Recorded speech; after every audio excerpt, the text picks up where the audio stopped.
નમસ્કાર મિત્રો, સ્વાગત છે આપણી ચેનલ એક્ટિવ ગુજરાત પર। મિત્રો, તમે જાણો જ છો કે રાજકોટ અગ્નિકાંડમાં આશરે 27થી વધુ લોકોનું મોત થયું છે અને આગ લાગી તે પહેલા એક શંકાસ્પદ વ્યક્તિ સીસીટીવીમાં નજર પડ્યો હતો। બધાનું માનવું છે કે આ બ્લાસ્ટ એ વ્યક્તિએ જ કરાવ્યો છે અને તે જ વ્યક્તિનો એક વિડીયો લીક થયો છે। તો શું હતો એ આખો વિડીયો, જોઈશું આગળ વિડીયોમાં।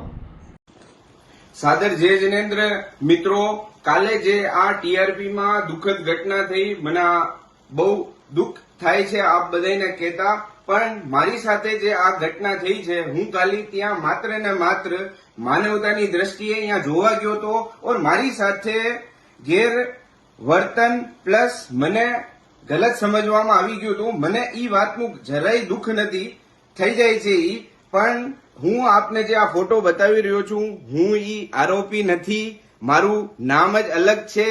હું આપને મારા ડોક્યુમેન્ટ બી બતાવું છું।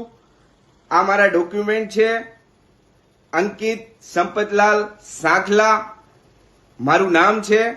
હું આપ બધાય મીડિયા પાર્ટનર જેટલા દેશ વિદેશમાં, રાજકોટના, ગુજરાતમાં, આપ બધાને નમ્ર વિનંતી કરું છું કે આ વિડીયો જલ્દથી જલ્દ આપ હટાવો। આમાં મારી ઓર મારી ફેમિલીના માટે બહુ આ ખતરનાક સાબિત